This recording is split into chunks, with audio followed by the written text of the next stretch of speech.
Up in the sky. It's a bird. It's a plane! It's Superman. Yes, it's Superman.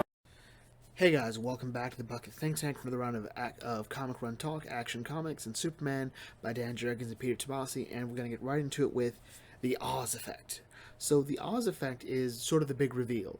So since DC Rebirth started, one of the big mysterious characters was the character Mr. Oz. We saw him in the beginning of DC Rebirth when he met Clark Kent, going under the alias Clark White. It's like, hey, your family's growing and there's more to them and you than you're aware of. We saw that he was the one who took Doomsday during the first Action Comic story. We know that he took Tim Drake in Detective Comics. We know that he helped with the final fight. We knew that he was there during the fight with Mxyzptlk, that he was aware. He was also the one who took Mxyzptlk from the look of it. And we know that he helped John during the Revenge Squad story against the forces of Superman's bigger rogues gallery of Metallo, Mongol, Cyborg Superman, Blank for some reason, and General Zod. He was there for that. So he's been sort of everywhere, and we know he's been watching, but we don't quite know what he wants, and this story is the reveal of that. So it opens up with, well, first a little bit of history. He does two things before this. He pretty much demoralizes and defeats Lex Luthor, removing the Superman S from his chest, which is weird because Tomasi just had Lex do that himself in the pages of his own Superman story. So yeah, we've done it twice now, and this story opens up with him actually killing Metallo, taking the kryptonite that powers his suit. So the actual story opens up with, well, a truck of medical supplies about to go over the bridge because the police were chasing it down because, well, the guys in the truck had stolen it. And what's interesting is the people are sort of complaining on both sides. The police shouldn't have chased them down, and the guys should be left to die. Superman comes by and he saves the supplies and the criminals. For the police, come in, cuff them, and again, the citizens of Metropolis are like, well, why are you helping these criminals? And Maggie Silver's like, this is Metropolis, we help everyone. And what the comic focuses on is these weird sort of Z or N-like symbol on their wrist. So something's going on.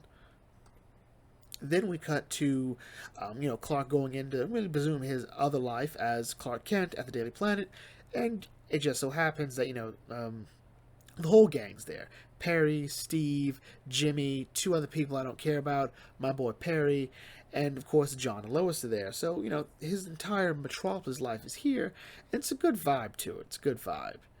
Meanwhile, at Mr. Oz's sort of fortress of solitude, dark tower of Barad-dûr, whatever you want to call it, he is, looking at Doomsday, talking at Doomsday, and he's put like Doomsday and Metallo side by side, or rather the kryptonite that is Metallo side by side. Like, you know what? This is time. The people are truly brutal savages. Like, they don't deserve what they have. It's time for the real plan to go in. And this is where it gets crazy. So all these operatives are now set to move.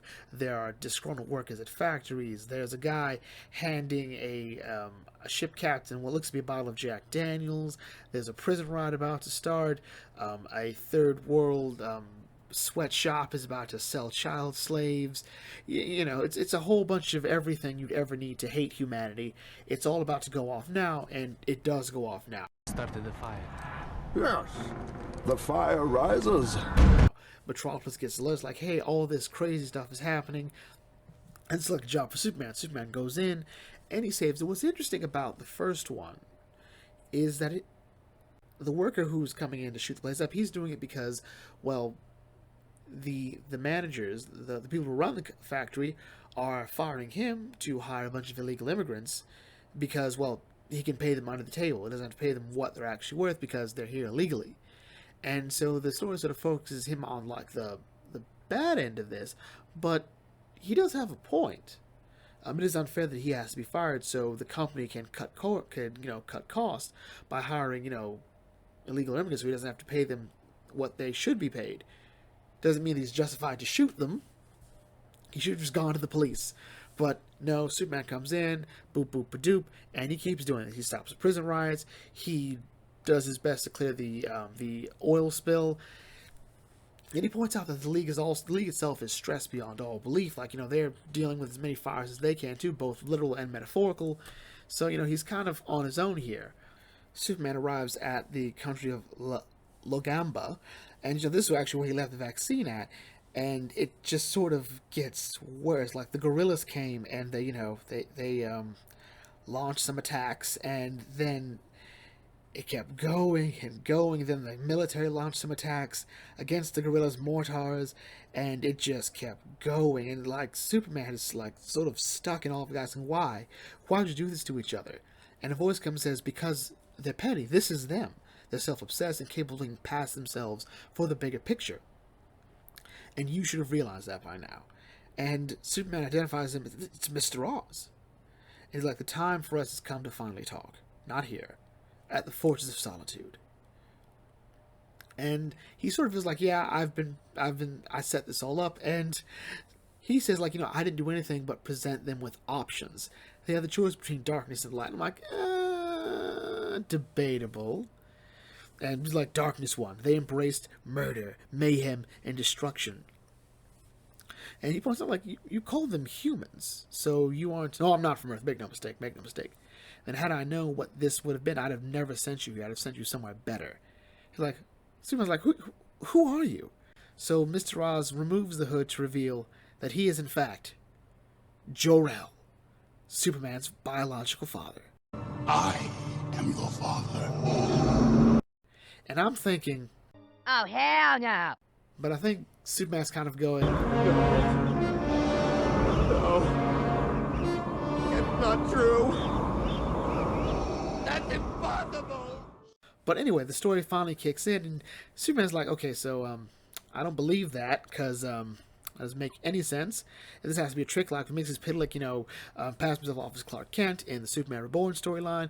But he's like, no, because think about it, I knew where you were from the very beginning, And he's like, oh, wait, that was you months ago at the motel? And he's like, so, hang on, let me tell you the story of me. Let me tell you the trilogy as to how I became your Darth Vader. All right, so here's my, the L trilogy, the prequel trilogy. So, you know the story. Krypton, boop, boop, ba-doop. I tried to tell them, hey, Krypton's doomed. We got to get off the planet. They didn't want to hear it. Like, it costs too much money. Also, space travel's forbidden on Krypton. So, he's been shot down. So, by default, the final day happens, and Jor-El and Lara put young Kal-El on the ship. And as they both embrace, prepare to die, Jor-El doesn't. As he holds his wife's burning body. Oh, that is so grim. He is teleported to, I think, Lombardo. And he's taken in by the citizens there, kept and hidden by the citizens there because, if they find him, they'll kill him. They'll also kill them as well. And they try to get the kryptonite out of him, but it's in there. It's in there. There's a good chunk of kryptonite where his eye should be. And, he can't speak the language. He's kept inside, so he can't absorb any yellow sun radiation that would more than likely heal him. And as the family is starving, the younger boy says, like, the guys with the guns, they're the powerful ones. They've got food, and, they've got weapons. They have the power. They're the right guys to be with. And he sells Jor-El out to, help his family, presumably. And the leader has the boy shoot his family. Like, look, you want food, you want, you gotta learn to play the game, you gotta learn to punish the traitors, alright, and that's what your family are. And he doesn't want to, but the guy guides him through it, and he laughs as he does it, like, oh, it's so messed up. And luckily, or rather unluckily, depending on who you ask, Jor-El's been brought out into the sun before he can get shot, and that triggers his, Kryptonian powers, boop, boop, ba-doop. He asks the young boy why, and the boy tries to shoot him, but he's teleported away. And where he's teleported to, we don't quite know, but now the torturing program begins, as he's subjected to what I call the Chapter Black experience. For those of you that don't know, in the anime Yu Yu Hakusho, which is still one of the best animes out there, watch it or read it, you're doing yourself a favor. There's an arc called the Chapter Black Saga, and the Chapter Black is essentially about, well, not really about the videotape, but it is about a group of people that have witnessed the video called Chapter Black, which is a recording or video of the darkest acts of humanity, ranging from, I guess, the Holocaust to torture of a multitude of people. It's essentially a one-sided argument against humanity. And the people who see this are like, we deserve to be wiped out. There's nothing good about us. We should all just die. And yeah, that's kind of it. There's some other stories about the previous spirit detective, and it ends with like Yusuke getting demon powers. That's a whole other thing. Maybe we'll talk about it one day, but not right now. So Jarrell sees stuff like the Holocaust, the Klan, clearly his own experience in what was the country of Lombard, D-Day, the bombing of Hiroshima, Nagasaki, and Jarrell's like, you know what? I've had it. This place is messed up. I've made a great mistake sending you here. Pack your things. Pack your family. We're leaving. All right? And we ain't coming back. So, at the same time, or roughly at the same time, another member of Jor-El's group, of the Oz effect, I guess, have come in to hold the Daily Planet hostage, a la suicide bombing. Because, why not? And then we get back to the Fortress of Solitude, where, Jor-El makes his case, they don't deserve you, all right? Humanity is a cancer, and I'm not going to leave my family here with this. And Superman's like, I don't know who you think you are, but even if you are my dad, I'm a... You talking to me? I'm a grown-ass man, girl. Grown man, all right? So you don't get to tell me where I'm going. If you think I'm leaving, you're crazy. You're like, but I am your father. I know these Earthers, they're beyond help, beyond saving. We gots to go, all right? And Superman brings out his sort of regular stick, they aren't perfect, but he's always seen it as his job to help show them the way, provide an inspiration that they will all get better a little bit at a time. Gradual change over time is how you do it. Their tendency to, violence for genocide. I'm like, okay, sure, we throw out genocide like that, all right, I'm sorry we're not all Krypton, or oddly enough, Korrigar, depending on how you look at Sinestro. But anyway, you should look. You of all people, Superman or Jor-Cal should see exactly what they do and how they act. At the very moment, chaos is running rampant across the globe. Humanity is beyond saving. I know because I've technically caused all this, and I was like, show him, Kellex. And Kellex shows a bunch of stuff going on right now. Abuse, violence, third world countries, people starving, cruelty against animals, against the environment. It's just all one big, hey, the Chapter Black saga all over again. And Superman's like, I gotta go, I gotta help. He's like, why do you care? Why would you care? It's not going to matter. And Superman's like, I'm needed. And Jor-El's like, they're incapable of overcoming themselves. It's like, it's because you took him away from them. All right, so I've got to help them. And he will never abandon Earth. I'm like, good. Really hope we don't screw this over. Meanwhile, on the Daily Planet, Steve tries to be a hero, points to Steve. I know he gets a lot of flack in the comics, like being like the sort of macho jerk douche. But, he means well. And, Lois like, hold on. I get it. I know. You want to get your story out there. You don't trust the media. But I'm Lois frickin' Lane, all right? Do you not know who I am? Don't know my Pulitzers? All right, do you know who I've talked to? I've talked to Lex. I've talked to brutal dictators. I've talked to morons. I've talked to Lex. I've talked to Superman. I've talked to members of the Justice League. My reputation is as good as it gets, all right? You want to tell your story? I'll tell your story. Also, there's a great chance for me to try to find a way to contact Superman. Where is Clark? Meanwhile, in Lombardo, the government has once again launched chemical weapons. At the same time, though, Jor-El comes in and he breaks up the suicide bomber guy, which is weird because Jor-El sent him here, so Jor-El's manipulated the situation to get on Lois's good side. Meanwhile, John and the others who've left the Daily Planet, as per the agreement, has decided to imitate his dad with his silhouette, which I really do like, to put on his Superboy costume. I wonder how Connor feels about this. I don't know. Meanwhile, Superman's dealing with the chemical weapons, taking them off, and then, well, the rebels then decide to fire some off too. It's like, oh my god. Meanwhile, Jor-El has taken his time after introducing himself to Lois, like, hey, you're my daughter-in-law. Nice, you're one of the good ones. He then decides to introduce himself to John, like, hey, John, I'm your grandpapa, Jor-El, and you remember my voice. I helped you out in the Revenge Squad story. Really fun story. Now, I need you to trust me, but I know there's a great way to prove it. In the fortress, it's crystal, which tells the entire story. Just hold it to your dad. He's not handling it well, but I know you, John. So we'll handle it. And Jor-El sort of takes the time to just say, like, hey, do you like it here? John thinks he's talking about Metropolis. Like, no, I mean, like, Earth. You know, do you like having to hide who you are?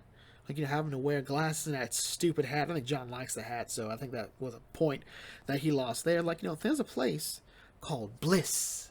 And if you go there, everyone's special. Everyone's got powers, which I keep thinking about the line from The Incredibles with Syndrome. And when everyone's super, no one will be.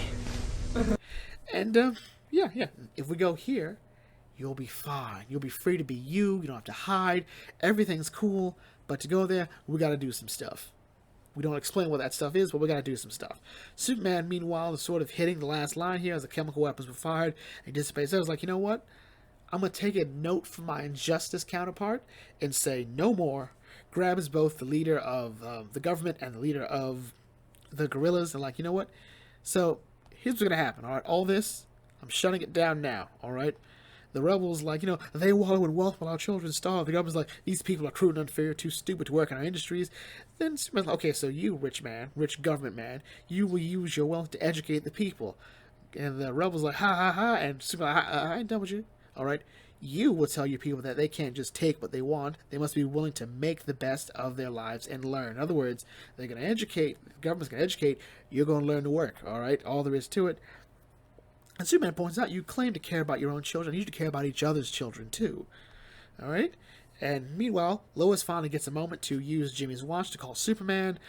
And Jor-El continues his, you know, John, in bliss, everything is fine. Everything is cool. Everything is awesome, all right? But there's something else going on, too, all right? The reason we have to leave is because something big is coming. Something big, dangerous that your father and the Justice League will not be able to handle. The Earth is doomed, all right? Doomsday is coming. Dead men be we. So, we gots to go. Meanwhile, Lombardo, Superman finished destroying the government's entire weapons. Like, you know, both sides, the rebels, the governments. There's no machetes, no guns, no grenades, no tanks. Like, no. All this is gone. You guys want to fight now? You have to do a rock and sticks and good old fisticuffs. You're going to have a gentleman's fight. Meanwhile, in sort of the underground of Metropolis, it's also like where at a factory, they're going to launch a chemical attack since the blowing up the Daily Planet failed. They're going to release a deadly noxious gas. Like, they are the anointed ones of Oz. I'm like, okay, all right. Superman's like, you know what? I done had it with this. Y'all crazy? I'm stopping this now. He stops the chemical attack, and then he goes to the Daily Planet to because he hears the Superman watch from Jimmy. He's like, so hey Lois, what's going on? So, I met your dad. Oh, yeah, that. And I can't find John. Oh, okay. So, hopefully those two things aren't related. And, oh, look, it is. All right. So, Superman's like, okay, I don't know what's going on here. I don't trust this man because, well, even if he is Jor-El, consider what he's done here. He's effectively launched a series of terrorist attacks on the planet. Like, yeah, I didn't tell them to do it. I just gave them the option, like, hey, you can either destroy the humanity or do nothing and just go back to just hating humanity. Like, no, this isn't really a choice for these people. They've been radicalized. All right, they've got the Chapter Black effect. And, you know, Superman's like, all right, you know, we got to stop this here. John's like, no, Dad, something terrible's happening, and if we got to go, and if we don't go, we're all going to die. And what's weird is John seems to be okay with presumably all his other friends dying, like Damian, his girlfriend/not girlfriend, Kathy, his future boyfriend/not boyfriend. I hope it ends in disaster, Jay Nakamura. You know, then again, this John Kent is just a lovable goofball, so, you know, whatever. So, Superman and Jor-El clearly haven't gotten to trusting each other yet. Well, still they don't. Superman's still not convinced. Like, fine, you know what? I got to prove to you, so Jor-El teleports them to this dark tower of Barad-dûr, that is, you know, Mr. Oz's little hidey hole, and he points out, hey, look, in here, I just want to convince you that what I'm doing for you. I'm doing because I care, all right? Superman doesn't hear it. They start throwing down, like, you would attack your son? You would attack your father? You would legit destroy everything I love to help me. I'm like, okay, sure, all right. So the fight goes on. Superman mixes Piddlix's prison. It's like, you was jail, like, I've been saying it all along, Cal. I'm here to save you. All right, and even when he fires kryptonite from his eyes, like, I'm trying to save you, boy. Take this kryptonite, and then we get more confirmation that he is here to save him. Doomsday, because remember, Mr. Oz took Doomsday away. He took the kryptonite from Metallo. He has been trying to save Superman, but he's been going about it the wrong way, and he still keeps firing kryptonite radiation at his son, so it doesn't work out. Superman's able to get the hand and take the staff and breaks it. And apparently this staff is, like, it controls people somehow. Because, like, some people lose their tattoo or mark. So, who knows? Superman says, I've been getting a weird energy reading. I wasn't sure if you were controlling it or controlling you. So it turns out Jor-El needs this staff because there is some kryptonite in his head. It's lodged in his skull. And the bare minimum, the staff deals with the pain and a bunch of other stuff. But it's also more than likely still contagious. But Jor-El seems to hit an epiphany here that, yeah, I was wrong to do all this. So, I see the ideals you represent and everything, that I was wrong for me to do this, but there is still something coming, and he's coming to take me. So, before he can explain what's going on, he says, like, find Lois and John, fight for them and save them, and then he's pulled away into this big blue sphere. And Superman can't reach his dad, like, what do you want? Who are you? What do you want? You can't take my dad. And he ends up back at the Daily Planet. And John and Lois have questions, like, what happened to Jor-El? Where is he? Why couldn't you save him? Is what Jor-El said true? Is this horrible disaster coming? Will the planet be destroyed by, this threat, or by humanity? And for a moment, this is actually a really cool scene. Superman steps up for a bit at the ledge, and he just hears everything going on, every terrible thing going on. Police being attacked, police attacking unarmed people, soldiers defending a village from local militants, jobless rates rising, United Nations relief team attack, decline in standard of living, limited freedom of speech, racial conflict boiling over, round of layoffs, unrestrained chaos, violence against women, rampant gang activity, terrorized neighborhood, food stolen from relief center. All of it. The world is just burning. The world just needs help. And Superman, like, you don't see him take this deep breath, but you see him just feel sort of tired and just morose as he goes, people are losing hope, and I have to go back to work. And that's how the story ends. So the Oz Effect is possibly one of my favorite stories because of just how it ends. This sort of, did they really win? What did they win? What did it succeed at? They stopped some chemical weapons attack, which are great. But this big reveal, the sort of throwing in Superman's face, the reveal of humanity, that it doesn't really care.